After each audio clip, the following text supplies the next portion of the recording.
자, 두 번째 타임 가보겠습니다. 아까 얘기했듯이 이제 이거는 4강부터 4강 11번인데요. 그러니까 그냥 내 기준으로 얘기할게요. 이거를 중간고사 시험 범위였잖아요. 그래서 그때 한 3번 했어요. 3번. 그러니까 어떤 지문은 2번, 어떤 지문은 좀 어려운 지문은 3번. 근데 물론 상호 당연히 남생 처음 보는 거고 상호가 가장. 그 다음에 태민이랑 찬이도 물론 다른 데서 다 또 좋은 학원에서 당연히 했겠지만 약간 모두가 다 나는 그렇게 많이 했지만 여러분들은 내 수업을 들었던 연우랑 정환이 같은 경우에도 이게 뭐였더라 이런 거 같아가지고 일단 이쪽부터는 아예 위에다가 적었어요. 그러니까 미디어 기기의 사용 통제 일단 적고 시작할게요. 그래야 상호한테는 무관한 얘기지만 다른 친구들은 그래도 맞아 이런 거 들었었던 것 같아. 그 정도는 좀 이제 도움이 될 것 같아서 위에다가 요지를 적습니다. 미디어 기기의 사용 통제. 그냥 쉽게 말해서 스마트폰이에요. 우리가 공부할 때 스마트폰을 갖다가 활용하는 게 당연히 방해적인 요소가 되죠. 공부에 집중을 못하기 때문에. 근데 그게 뭐가 문제인지, 본질적인 문제가 무엇인지에 대한 오히려 딱 키워드가 있어요. 그러니까 우리는 지금 이거부터는 앞에 거보다는 조금 더 내가 속도감을 내가지고 진행할 거기 때문에 그러니까 약간은 좀 이제 핵심만 찍는 쪽으로 진행을 하도록 하겠습니다. 그래야지 이게 진도가 맞아요. 오늘 내가 일단 이거는 해결했고 17개 중에 물론 다음 주가 있습니다. 다음 주가 있으니까 막 마음이 막 급하진 않은데 그래도 벌써 시간이 좀 많이 갔기 때문에 오늘 8지문 정도 할까? 오늘 8지문 하고 그 다음에 다음 시간에 9지문에다가 플러스 알파를 진행하는 쪽으로 일단 목표를 세볼게요. 그래서 이번 시간 한 2개만 할까? 그래갖고 좀 시간이 조금 앞에서 끌렸으니까 자 갑니다.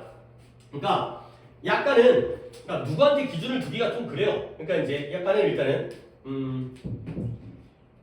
상호한테 기준을 둘까? 그게 제일 낫나? 그래요. 아니면 다른 사람들은 오히려 수월할 테니까 봐봐요. 가장 위험한 위협이에요. 위협. 근데 뭐에 대한? 우리의 능력. 근데 어떤 능력? 집중하는 능력. 집중력에 대한 우리의 집중하는 능력에 대한 가장 위험한 위협은 is not that. is not that. 이게 아니래요. 뭐가 아니냐면 우리가 우리의 스마트폰을 일하는 시간, 업무 시간 동안 사용한다는 것이 아니래요. 그러면 뭐래요? But that 이거죠. Not that, but that. 우리가 그것을 too irregularly 지나치게 불규칙적으로 사용한다는 것이 바로 가장 위험한 위협이 되겠어요. 그러면 아까도 계속 내가 같은 얘기를 했는데 우리의 집중하는 능력의 가장 위험한 위협은 뭐다? 우리가 일하는 동안 여러분들은 공부하는 거 있죠? 공부하는 시간 동안 스마트폰을 사용한다는 것이 아니라 너무 불규칙적으로 비정기적으로 그것을 사용한다는 게 바로 가장 큰 위협이 되겠어요. 그러면 결국 우리는 이걸 또 어떻게 되는 거야? 공부하는 동안 스마트폰 쓰면 된다는 거야? 안 된다는 거야? 된다는 거야. 오케이. 근데 사용하더라도 어떻게 사용해야 돼요? 규칙적으로 사용하면 되는 거죠. 그거예요. 약간 기억이 나는 건지 아니면 똑똑한 건지 잘 모르겠어요. 그냥 받는 대로 이해하는 건지는. 그러면 by checking not의 법비니까 이거 너무 내가 또 난리 부르면 안 돼. Not that, but that. A 때문이 아니라 B 때문이다. 이거죠. 가장 큰 위협은 우리가 사용하는 것 때문이 아니라 우리가 불규칙적으로 너무 불규칙적으로 사용하기 때문이다. 그가 된 거죠. 자, 그 다음 또 문장은 좀 깁니다. By checking our email, 우리의 이메일을 확인하는 거예요. 근데 어떻게? Every now and then on the computer, 이따금씩 이런 거 유치하지만 혹시 또 우리가 이런 걸 모르면 이따금씩 occasionally가 되겠습니다.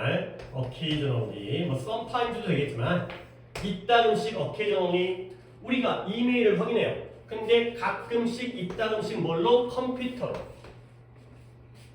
그 다음에 우리의 텍스트 메시지, 문자 메시지를 확인해요. 근데 here and there, 여기저기서 우리 폰으로.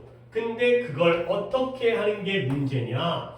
With no particular schedule and rhythm in mind에요. With in mind에다가 밑줄을 치시고요. With in mind라는 게 뭐뭇을 염두에 둔 채요. 뭐뭇을 염두에 둔 채가 된 거죠. 그 다음에 한번 끄는 다음에 한번 더 보여드릴게요.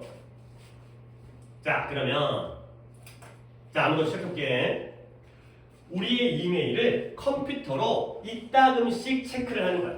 그 다음에 우리의 문자 메시지를 우리의 전화기, 폰을 가지고 여기저기서 체크를 하지. 그렇게 함으로써. 근데 체크를 하긴 하는데 어떠한 특정한 일정이라든가 아니면 리듬을 염두에 놓으니까요. 염두에 두고서 안 두고서. 그러니까 with in mind는 염두에 둔 채인데 여기에 특정한 일정과 리듬이 놓으니까요. 이러한 특정한 일정과 리듬을 염두에 두고서야 안 두고서야? 안 두고서 이러한 특정한 일정, 한 시간에 한 번씩 뭐 이런 거 아니면 월요일에 뭐 일주일에 두 번씩 이런 것들을 염두에 두지 않은 채로 이메일과 메시지를 체크함으로써 우리의 뇌는 어떻게 한다? 그것의 능력을 잃어버려요. 근데 어떤 능력? 효과적으로 덜을 여과할 능력을 잃어버리죠. 그러니까 모든 그러한 스마트 장비가 다 머릿속에 들어오고 걸러지지 않는다는 거죠. 오케이? 자, 엔드의 병렬 한번 볼까요? 이 엔드는 누구와 누구의 병렬이에요? 내가 이 일부러 다 테나 쪽이 이때 엔드는 우리가 컴퓨터로 이따금씩 뭘 체크한다고요? 이메일을 체크하고요. 우리의 핸드폰을 가지고 여기저기서 뭘 체크해요? 문자 메시지를 체크하죠. 근데 이런 것들을 염두에 두지 않은 채가 되는 거니까 이때 엔드는 누구와 누구의 병렬?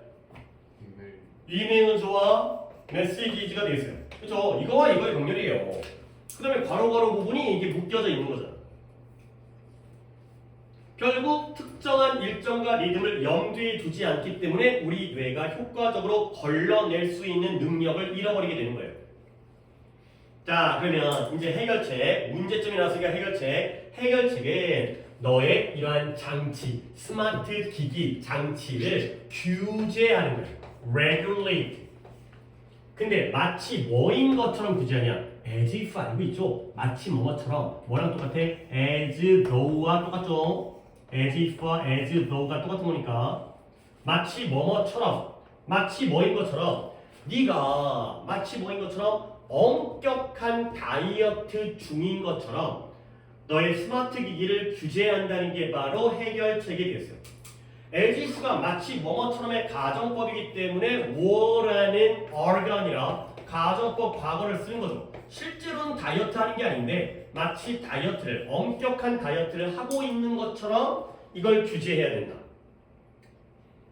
자, 그럼 이제 스마트 기기에 대한 통제를 우리의 식단 조절에다가 관련을 시키는데요. When it comes to가 뭐뭐에 관하여 있죠. 뭐뭐에 관하여 이제 이런 거는 곧 밑줄만 치고 넘어가기도 해. 근데 그 전 단계로 조금만 더 내가 이제 뜻을 갖다가 약간만 더 적어드린 쪽으로 할 테니까 빨리 이제 졸업해야죠. 영양에 관하여 sticking to 지키고 고수하고 따르는 거지. 뭘 고수하고 뭘 따르냐면 a fixed time plan for breakfast, lunch and dinner. 아침 식사, 점심 식사, 저녁 식사에 대한 고정된 시간 계획을 따르는 것. 스티킹이 주어가 되고요. 그것이 허락해요. 뭘 허락해요? Your metabolism. 그래, 기억을 위해 살리더라도 단어 정도는 빨리빨리 확인을 해야 되니까 metabolism이 뭐예요? 신진대사가 되는 거죠. 너의 신진대사가 잘 조절하도록 허락을 해주는 거예요. 그러니까 여러분들 그런 거 있잖아. 아침 식사 안 하면, 그러니까 이제 물론 아침 안 먹는 게 아예 버릇이 되면 그것도 그렇게 나쁜 거 같진 않아요. 그러니까 이제 규칙적인 식사를 하라고 하잖아. 근데 언제는 먹었다가 언제는 안 먹었다가 언제는 과식했다가 언제는 배고팠다가 이게 안 좋은 거고. 그러니까 이제 가급적이면 아침을 먹는 게 좋다고 하긴 하는데 어쨌든 아침, 점심, 저녁에 대한 고정된 시간 계획을 지키고 고수하는 것은 너의 신진대사가 잘 조정하도록 허락을 해주는 거야. 그러면 그것에 의하여 thereby가 그에 의하여 뭘 초래한다? 더 적은 hunger, 배고픔을 초래하죠. 근데 언제 동안 in between, 중간중간에 phase 국면 동안, 국면이라는 말이 어렵긴 하지만 그러니까 아침과 점심 사이, 점심과 저녁 사이, 저녁과 아침 사이의 그 상황이라고 보는 것도 좋겠어요. 그 중간중간의 상황에서 덜 배고픔을 초래하는 거예요. 규칙적으로 식사를 하다 보면 아침 먹고 점심 먹으면 그 사이에 살짝 꼬르륵 하더라도 급식 전까지 그래도 그 정도는 큰 배고픔은 아니라는 거죠. 규칙적으로 고정된 식사 계획을 갖는 게 좋다는 거예요. 그 다음에 너의 belly, 배가 rumble 우르렁쾅쾅 우르르 울리다 꼬르륵거리는 거예요. 꼬르륵. 네 배가 꼬르륵거리기 시작하는 거예요. 근데 언제 한 12시 반 무렵이 되면 이제 뭔가 이제 사도시 끝난 다음에 점심 먹을 때가 되면 배에서 꼬르륵거리겠죠. 하지만 그건 괜찮다라는 거죠. 배가 꼬르륵거려도 괜찮아요. 배고픔을 느껴도. 왜냐하면 바로 그때가 점심을 먹을 수 있는 좋은 시기이기 때문에 그때쯤 곧 밥 먹을 거니까 잠깐 배고파도 괜찮은 거 아니냐. 그 다음에 if something unexpected 만약에 예상치 못한 무언가가 발생을 했어요. 예를 들어서 아까 먹었던 수행평가를 갑자기 해야 돼? 그러면 이제 밥을 갖다가 못 먹게 되는 거 아니야? 그러면 점심을 건너뛰었다고 생각해봐요. 뭔가 예상치 못한 뭔 일이 발생한다면 너는 every now and then 한 번 더 이따금씩 every now and then 이따금씩 간식을 추가하면 되는 거야. 점심을 놓쳤으면 그러면 잠깐 이제 뭐 초코바 같은 거 먹으면 되는 거죠. 신선한 에너지를 얻기 위해서 간식을 추가할 수가 있다는 거죠. 근데 간식을 추가하더라도 그러나 너의 신진대사는 통제 아래에 유지되어질 것이다. 원래 평소에 규칙적으로 먹게 되면은 잠깐 점심을 걸른다 하더라도 간식으로 해결이 가능하다가 되는 거죠. 오케이? 그래서 it's the same with our brain. 이건 이러한 우리의 식단, 다이어트가 우리의 뇌의 경우에도 마찬가지 똑같다는 거예요.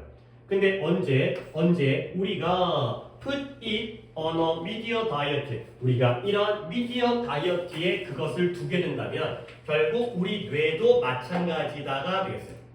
자, 미디어 다이어트는 뭐다? 우리가 식당 조절을 하는 것처럼 미디어도 조절을 한다는 거지. 결국 미디어를 갖다가 어떻게 해야 돼? 사용을 안 해? 그건 아니죠. 어떻게 해야 돼요? 불규칙적인 것이 문제니까 어떻게 하면 되겠어요?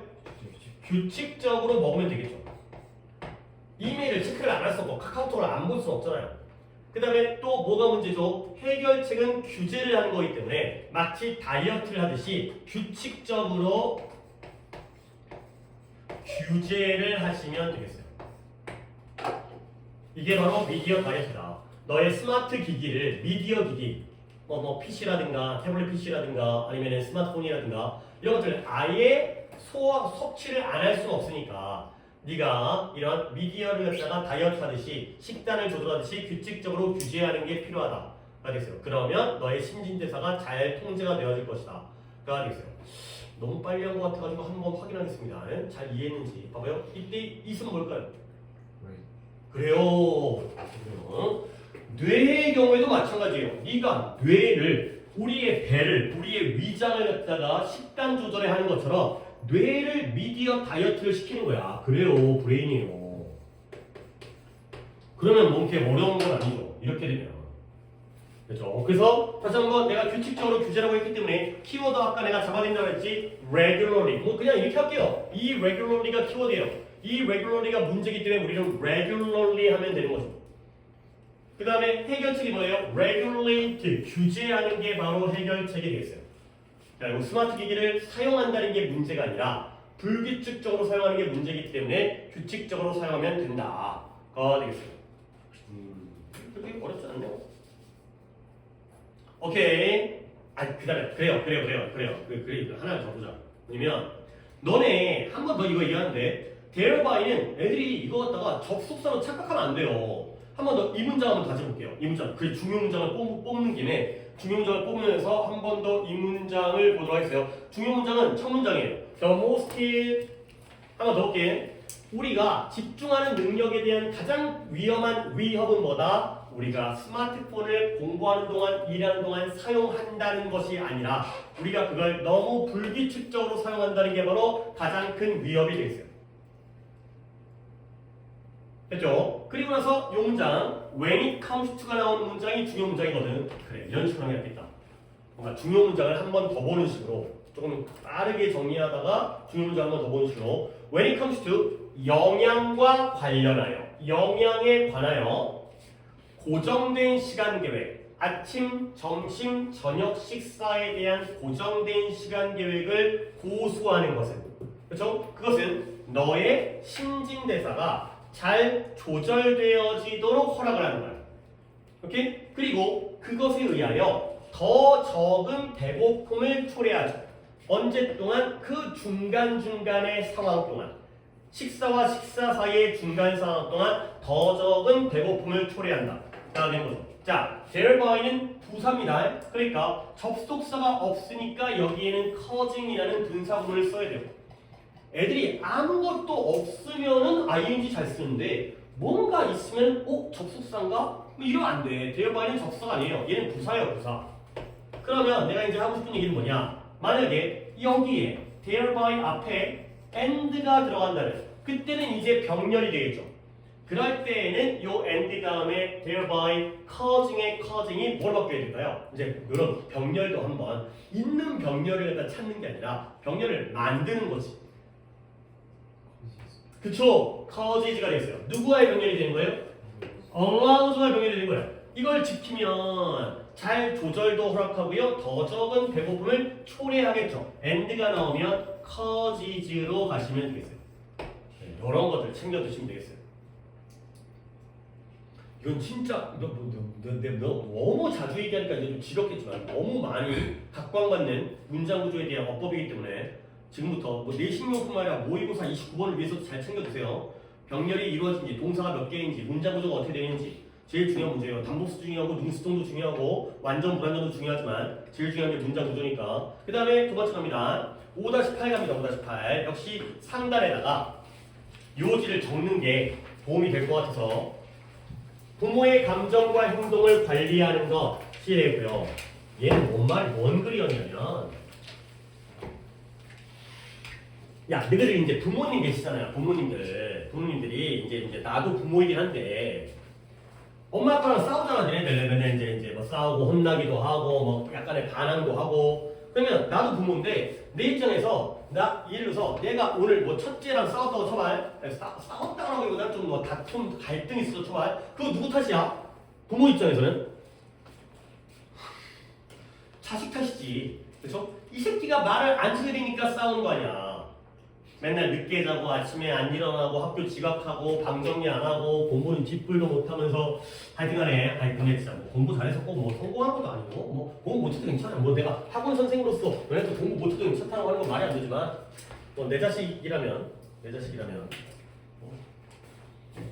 뭐 지팔자죠. 지팔자인데 어쨌든 근데 이게 그러니까 이제 잠깐 다시 부모들은 보통 부모님들이 부모님들은 막 더 완벽한 존재야? 아니잖아요. 그러니까 뭔가 원인을 아이에서 찾는 거야. 얘랑 내가 문제가 생겼을 때 네가 잘못된 행동을 하니까 너를 흉내낸 거 아니냐? 근데 알고 보면 누구 잘못이다? 문제는 자기에게 있다. 가 되는 거죠. 항상 문제는 자기에서 찾아내는 거 아니야? 뭐 너희도 마찬가지죠. 엄마가 왜 나를 혼낼까? 엄마의 문제가 아니라 너네들의 문제라고 생각하면 그게 마음 편한 거고 부모의 입장에서 아이와의 관계가 중요한 게 아니라 너 자신의 마음의 평온함을 찾아야 된다. 가 되겠어요. 그래서 부모가 애들을 갖다가 부모가 아이를 기를 때 자신의 감정과 행동을 잘 관리해야 된다. 이런 내용이 되겠어요. 이제 여러분들은 이제 학생 자식 입장에서 한번 거꾸로 부모 입장을 보는 거죠. 부모들은 보통 통념. 대부분의 부모들은 생각해요. 뭘 생각하냐면 만약 우리의 아이가 자신의 아이가 단지 올바르게 행동한다면 behave라는 게 니네 행동하다잖아요. 근데 그 안에 올바르게라는 의미가 포함될 때가 굉장히 많아요. 올바르게 행동하다. 부모란다. 자식이 잘 행동하면 그러니까 behave가 올바르게 행동하는 거기 때문에 misbehave는 뭐겠어요? 잘못된 행동을 하는 거죠. 얘가 마이너스가 되는 거죠. behave에다가 mis를 붙이게 되면 결국 잘못된 행동을 하는 거예요. 그래서 대부분의 부모들은 뭐라고 생각하냐면 나도 마찬가지예요. 내 자식이 단지 올바르게만 행동하면 우리는 뭐 할 수 있다? 부모로서 차분함을 유지할 수 있다는 거야. 거꾸로 얘기하면 내가 화가 나는 건 네가 미스비입을 하기 때문이지 라고 생각한다는 거야. 즉 원인은 자식에게 있다. 근데 바로 진실, 통념 진실이 나오죠. 진실은 뭐냐? 이 스텝 대이하인데요. Managing our own emotion, 우리 자신의 하나 더 있구나. 우리 자신의 감정과 행동을 조절하는 것, 관리하는 것이 바로 우리를 부모로서 평화로움을 느끼도록 허락해 주는 것이다. 가 되는 거죠. 결국 우리가 부모로서 차분해지는 건 애들이 올바른 행동을 해야 되는 게 아니라 우리가 우리 스스로의 감정과 행동을 잘 관리해야지만이 그래야지만이 우리가 부모로서 평온함을 느끼도록 허락을 해주는구나. 가 되겠습니다. 그렇죠? 그래서 다시 한번 우리 자신의 부모로서의 감정과 부모로서의 행동을 잘 매니지하면 관리하면 부모로서의 우리의 마음이 편안해지게 만들어주는 것이 되겠어요. 결국 궁극적으로 ultimately 궁극적으로 잠깐만요. 좀 가서 중요 문장을 조금 확인을 해가면서 이게 5강의 8번 자 궁극적으로 우리는 우리의 아이들과 그들이 직면하게 될 장애물을 갖다가 통제하거나 조절할 수는 없다는 거예요. 나와서다가 일단 밑줄을 쳐놓을게요. 동그라미를.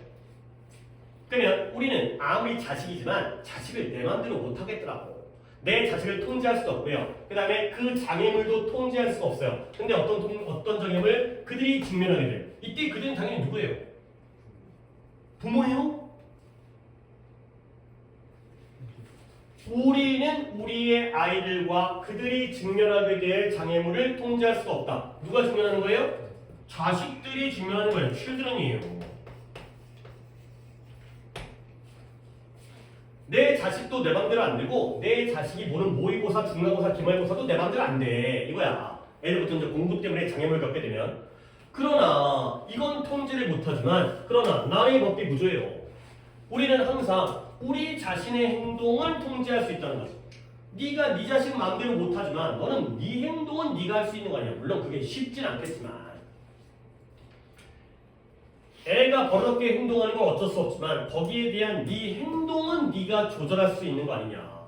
가 되겠어요. 그래서 그 다음 문장이 뭐 중요 문장은 아니지만 문장이 되게 깔끔해요. parenting이 뭐예요? 부모 역할을 하는 거예요. 양육이라고 하죠. 양육. 부모라는 게 자식을 키우는 게 부모 역할이니까 양육은 또 뭐가 아니다. 또 not의 법이에요. Not about what our child does. 우리의 아이가 무엇을 하는지와 관련된 것이 아니라 but about 우리가 거기에 대해서 어떻게 반응하는지가 바로 양육이 된다. 훌륭한 부모죠. 이런 거 깨달았다는 것 자체가 훌륭한 부모죠. 양육은 우리 자식이 무엇을 하는지와 관련된 게 아니라 우리 부모가 거기에 대해서 어떻게 반응을 하는지와 관련된 게 바로 양육이 되겠어요. 그렇죠? 그래서 실제로 여기가 중요 문장인데요. Most of what we call parenting 대부분 어떤 대부분이냐? Most가 주어가 되어 있고요. 뭐 중에 대부분이냐면 what we call parenting 우리가 양육이라고 부르는 것의 대부분은 나의 법규는 주장처럼 나오네요. take place가 발생하다 의 뜻이죠.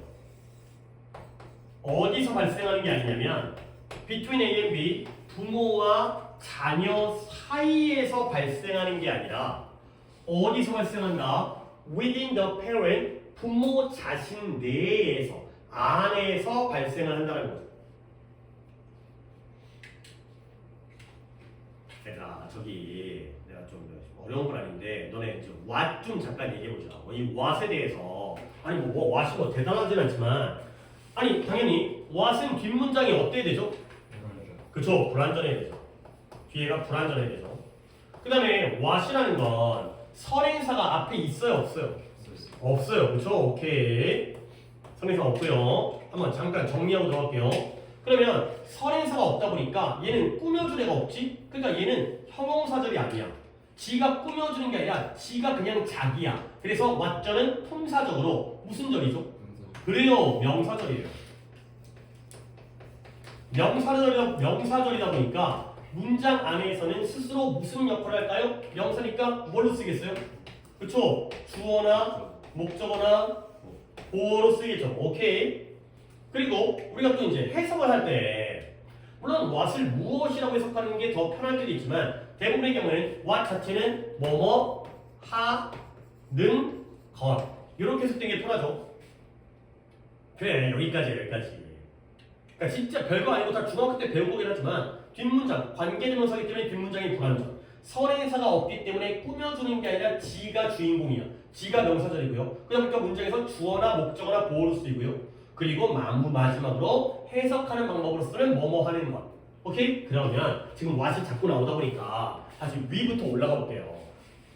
진실은 뭐다? 우리 자신의 감정과 행동을 조정하는 것이 우리를 부모로서 평화로움을 느끼도록 허락해 주는 것이다.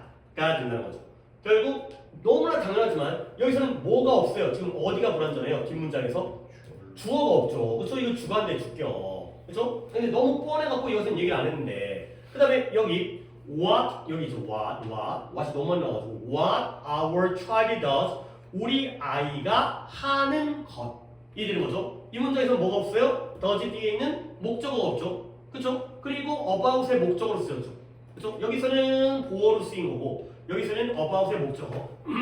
그리고 이제 이 문장의 what 봐봐요. 우리가 양육이라고 부르는 것 불완전해야 되거든. 얘가 주어고요. 얘가 동사고요. parenting이 있는데 불완전해요. 어디에 뭐가 없는 거예요? 얘가 주어고 얘가 동사고 어디가 빠졌을까요? 앞에? 뒤에. 그쵸. parenting 앞에. 여기가 불완전한 거죠. 결국 여기서 뭐가 빠진 거죠? 목적어가 날아간 거예요. 그러면 parenting이 뭐가 됐어요? 목적격 보어가 되겠죠. 오형식 구조에서의 목적어가 없는 불완전한 문장이 되는 거지.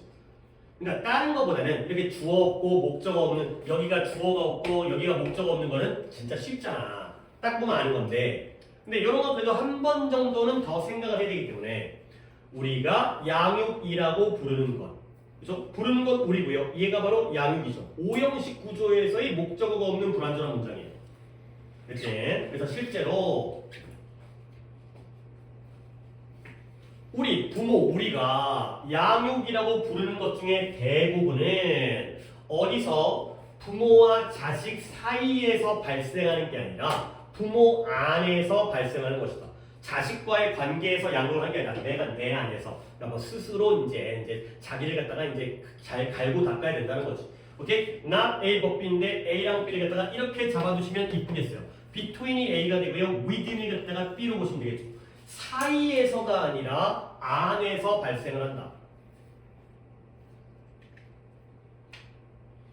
결국 자식이 어떤 행동을 하든 그걸 부모가 자기 자체적으로 어떻게 행동하는지 어떻게 반응하는지에 따라서 완전 달라진다는 거야. 애가 똑같은 잘못을 해도 그거 갖다가 개 패듯이 주어 패느냐 아니면 한 번 더 그 입장을 들어주면서 아이와 대화를 나누느냐 뭐 이런 것들이 있잖아요. 그래서 weather, storm, brew, brew라는 단어가 끓이다, 양조하다 중요한 단어는 아닌데 여기서는 내식용으로 발생하다를 알아. 그러니까 진짜 중요한 단어는 아니에요. brew라는 게 양조하다, 커피를 끓이다, 뭐 맥주를 끓이다 이런 뜻을 쓸 수 있는데 폭풍우가 발생할 때 그러니까 이게 폭풍우가 어떤 의미겠어요? 부모의 반응이 둘 중에 하나를 하는 거야. 뭐 하느냐? 그것을 진정시킬 수도 있고요. 아니면 트리거, 초래하는데 완전한 크기의 엄청난 대규모의 쓰나미를 초래할 수도 있다는 거죠. 그러니까 아이가 그 질풍노도의 시기다 보니까 아이의 마음속에 또는 가정 내에 폭풍우가 발생할 수도 있어요. 근데 부모의 반응을 통해서 그것을 차분하게 진정시켜가지고 해결할 수도 있고 아니면 그 폭풍을 갖다가 대규모의 쓰나미로 아예 더 일을 키울 수도 있는 그러한 상황이 되는 거죠. 결국 부모가 어떻게 반응하는지가 결정을 된다. 가 되는 거죠. Either A or B, com이 A고 trigger가 B인 건 알겠고 이때 it은 당연히 뭐겠어요? 그렇죠? 응? 그러면 브루라고요? 스톰이 되는 거죠. 그 폭풍우를 갖다가 차분하게 진정시키거나 그 폭풍우를 쓰나미죠. 바다의 앞에 있는 큰 파도, 해일 이렇게 크게 일을 키울 수도 있다는 거죠. 당연히 come과 trigger 중에 뭐가 플러스겠어요? 그죠? 플러스가 플러스죠. come이 플러스고요. trigger가 마이너스가 되겠죠. 그러니까 잘 대처를 하면 진정을 시키기도 하고 또 잘못 대처하면 일이 더 커져가지고 집안이 풍비박산 나가지고가 될 수 있는 거죠. 됐죠? 자, 그래서 계속 이제 부모 노릇하기 힘들다니까 staying calm enough 충분히 차분함을 유지해야 돼. 근데 뭐 할 정도로 건설적으로 반응하기에 충분히 차분함을 유지해야 돼. 뭔가 파괴적인 게 아니라 건설적으로 어떠한 상황에서든 좋아야 될 거 아니야. 근데 뭐에 대해서 건설적으로 반응하냐면 respond to니까 밑줄을 이렇게 쳐주시면 좋겠고요. 모든 그러한 아이 같은 행동에 대해서 건설적으로 반응할 정도로 애가 좀 삐리리한 짓거리를 하더라도 좀 건설적으로 반응할 정도로 충분히 차분함을 유지하고요. 그 다음에 그 뒤에 숨겨져 있는 폭풍과 같은 감정에 대해서도 건설적으로 반응하는 거지. 그렇게 차분함을 유지하는 것은 스테잉이 주어고요. requires 요구해요. 뭘 요구한다? 우리 부모도 또한 성장하는 것을 요구하죠. 부모도 성장을 해야 되구나. 어른 됐다가지고 다 큰 게 아니라 더 발전하고 자기를 갈고 닦고 해야 된다는 거지. 뭘 얘기를 해볼까? 농장도 이렇게 했는데 일단 찰비시를 내가 얘기를 좀 해줘야 되는데 어차피 이런 것들이 이제 독해에서 굉장히 어떤 방향성을 결정해 주기 때문에 찰리가 아닌 건 알잖아요. 아닌 거는 알잖아요. 찰비시가 있고요. 그 다음에 이거는 내가 저번에 중강수 때도 똑같이 얘기를 해준 적이 있어요. 근데 역시 쓸모가 있는 거기 때문에 childish와 childlike라는 단어가 있습니다. 둘 다 아이와 같은 둘 다 아이와 같은 건데 뜻이 얘는 유치한 거예요. 얘는 순수한 거예요. 어떤 느낌인지 알겠죠? 애처럼 유치한 게 childish고요. 애처럼 깨끗하고 순진하고 그런 게 순수한 애 childlike가 됐어요. 그러니까 결국 둘 다 아이와 같은 건데 방향이 달라지죠? 둘 중에 뭐가 플러스예요? 아래 거가 플러스예요. 얘가 맞았어요. 그러니까 애가 애 같은 행동을 한 거야. 애가 애답게 행동을 했는데 어떨 때는 그게 순수할 수도 있지만 어떨 때 그게 유치할 수 있죠. 그러니까 이게 차일리시가 들어가죠. 순수한 행동이 아니라 애가 유치하게 애새끼 같은 행동을 했을 때 그리고 그 뒤에 숨겨진 폭풍 같은 감정에 대해서 건설적으로 반응을 해야 돼. 애니까 애같이 행동을 하겠지. 그러려면 충분히 차분해야 되거든. 근데 그 차분함을 유지한다는 건 우리도 성장을 해야 돼. 발전을 해야 돼. 를 갖다가 요구한다는 거죠. 오케이? 또 내가 물어볼 건 물론 짝대기 대쉬로 짝대기가 쳐있긴 하지만 요 엔드는 누구와 누구의 병렬을 봐야 되는 거야?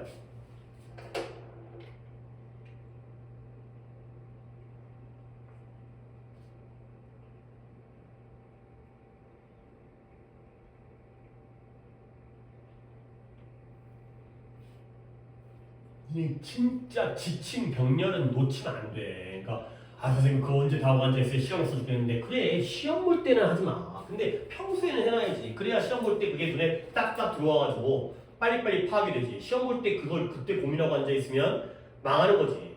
평소에 고민을 많이 해놓으면 시험 때 보이면 맞추는 거고 안 보이면 그냥 안녕인 거고 어쩔 수 없는 거고. 스토미 이모션 좋아. 그러면은 A는 뭔데? 뭐 들었어요? 뭐요? respond라고요? 아니 이건 뭔 놈의 그 용자야. 야 이모션은 명사고요. respond는 동사인데 이걸 어떻게 해? 한 번 더 해드릴 테니까. 그러니까 이게 지칭이라는 건 내용적인 이해를 확인하는 거고 병렬이라는 건 구조적인 이해를 확인하는 거야. 오케이? 내용과 형식이라 내용과 형식. 그러니까 이게 거의 그 양쪽에 그 기둥이야 기둥. 그를 내용적으로 이해하고 있냐는 건 이거 물어볼 거거든요. 이거 물어볼 거거든. 이게 내용적인 이해인 거고 이 병렬 ND의 병렬이 문장의 구조적인 이해인 거야. 한 번 더 해드릴 테니까 봐봐요. 그러니까 그냥 글을 읽는 거랑 이걸 파악하고 읽는 건 완전 다른 수준이 되는 거니까 봐봐요. 충분히 차분함을 유지해요.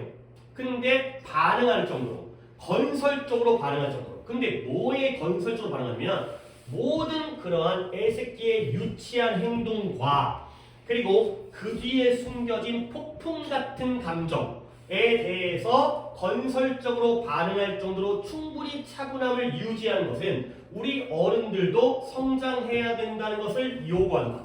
라는 거죠. 알겠어요? 좀 더 티를 내드리긴 했는데 처음부터 잡아내려고 노력을 해야 되니까. 자, 이제 해결됐나요? A는 뭐예요? 그래요, behavior. 이 새끼가 이상한 행동을 한단 말이지. 그리고 그 뒤에는 항상 아니 뭐 얘가 또라이도 아닌데 뭔가 폭풍 같은 감정, 질풍노도의 감정이 있을 거 아니냐. 거기에 대해서 건설적으로 반응을 해야 된다는 거지. 그러면 이제 해결되지 않았냐? 이때 있으면 뭐가 돼 있어요? 뭐 뒤에 숨겨진 같은 건 내가 집어넣은 말이잖아. 이 숨겨진 어떤 그런 감정이 될까요? 뭐 뒤에 감정이 숨겨져 있을까요? behavior. 행동 뒤에. 제가 왜 문을 쾅 닫고 들어가지? 뭐 그런 거 있잖아요, 이제. 행동은 유치한 행동인데 그 뒤에는 어떤 감정, 학교에서 안 좋은 일이 있었나? 뭐 이런 거 있잖아요. behavior. 이런 거 잡으려고 노력하시면 되니까. 평소에 하셔야 돼요, 평소에. 시험 보면서 하면 절대 안 돼. 알겠어요? 평소에 해놔야 된다는 거야. 제발 부탁드립니다. 이제 이런 것들을, 그러니까 그 평소에 드린 만큼 결과가 나온다는 거지. 평소에 절대 안 해서는 시험장에서는 할 수가 없는 거기 때문에. 자, 다시 넘어갈게요. 그래서 우리가 이러한 시기를 사용할 수 있다면, 우리 부모가 이러한 시기를 사용할 수 있다면, 근데 어떤 시기냐? when이 앞에 있는 time를 꾸며주는 관계부사예요. 우리의 버튼이 눌러져요. 근데 어떤 버튼이냐? 반짝 버튼이 아니라 to reflect, 심사숙고할 수 있는. reflect라는 게 반성하다, 반영하다, 반사하다, 숙고하다. 부모로서 차분하게 숙고할 수 있는 버튼이 눌러질 때. 그러니까 이제 내가 꾹 눌러야지 막 이런 거 있잖아요. 이제 이거 눌러야지. 근데 뭐가 아니라 단지 반응하는 것이 아니라 너 이 새끼 문 꽝 닫았어? 너 나와봐. 이렇게 반응하는 게 아니라 잠깐 제가 왜 저럴까? 깊게 한번 생각을 해볼까? 이러한 버튼을 누르는 그러한 시기를 우리가 사용할 수 있을 때, 그럴 때 우리는 뭐 할 수 있다? 알아차릴 수 있다.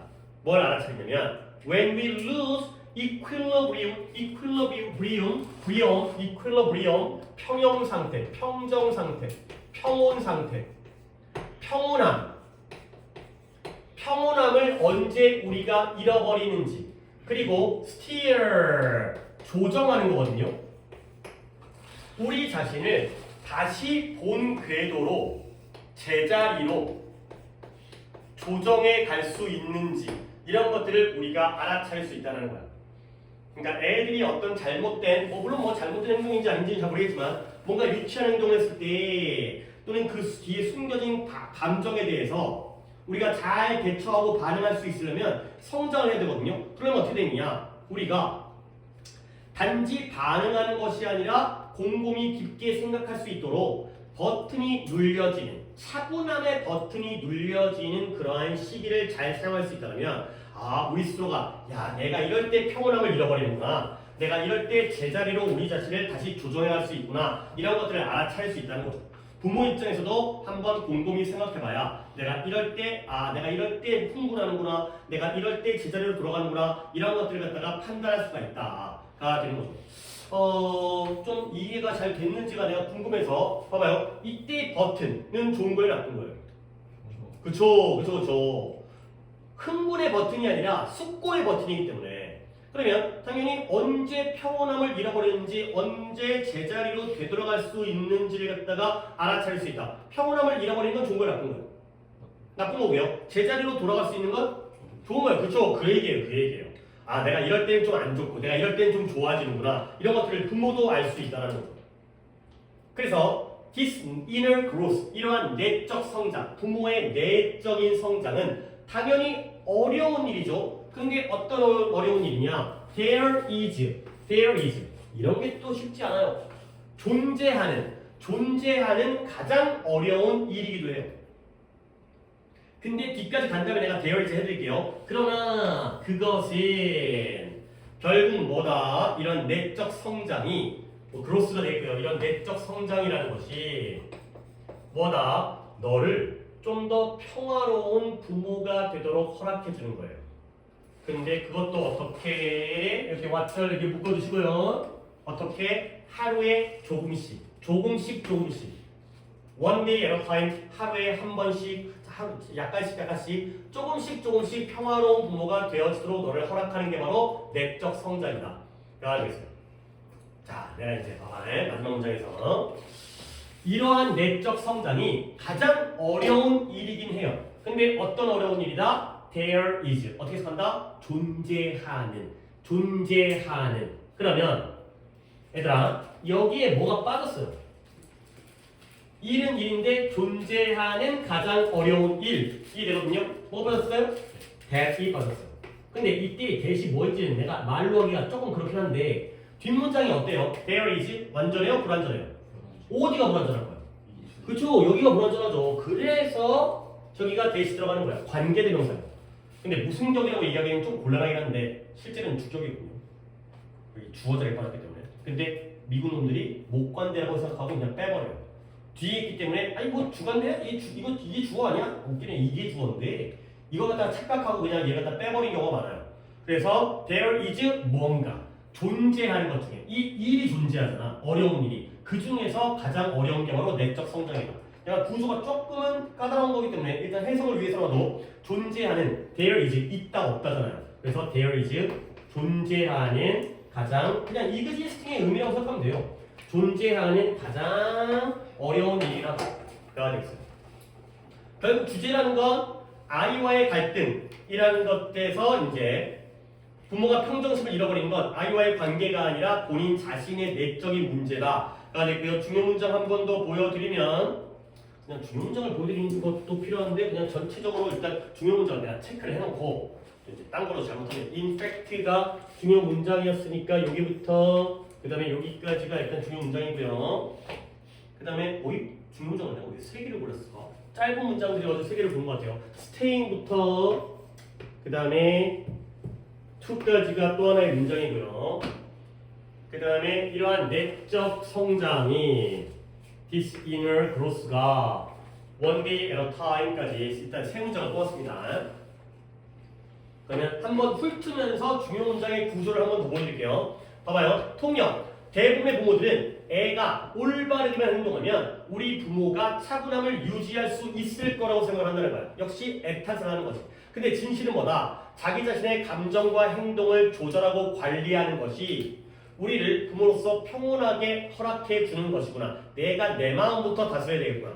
궁극적으로 우리는 아이의 행동이라든가 아이라든가 그 아이들이 직면하는 장애물은 우리가 어찌할 수가 없다는 거야. 근데 우리는 우리 자신의 행동은 통제할 수 있죠. 쉽진 않겠지만 결국 양육이라는 건 우리 애가 뭔 짓거리를 하는지에 대한 게 아니라 우리가 거기에 대해서 어떻게 반응하는지와 관련된 게 바로 양육이에요.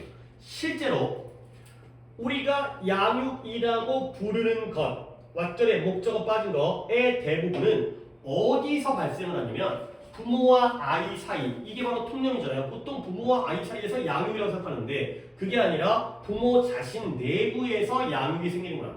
내 마음부터 잘 다스려야 되는구나. 폭풍우가 일어나잖아. 그러면 부모의 반응을 그걸 진정시키거나 그걸 더 키우거나 둘 중에 하나는 결국 부모 스스로 결정을 하게 되는 거고. 결국 차분함을 유지하는데 아이의 유치한 행동과 그 유치한 행동 뒤에 숨겨진 폭풍 같은 감정에 대해서 건설적으로 반응하기 위한 충분히 차분함을 유지하는 것은 우리 어른도 성장해야 된다는 걸 요구하는 거야.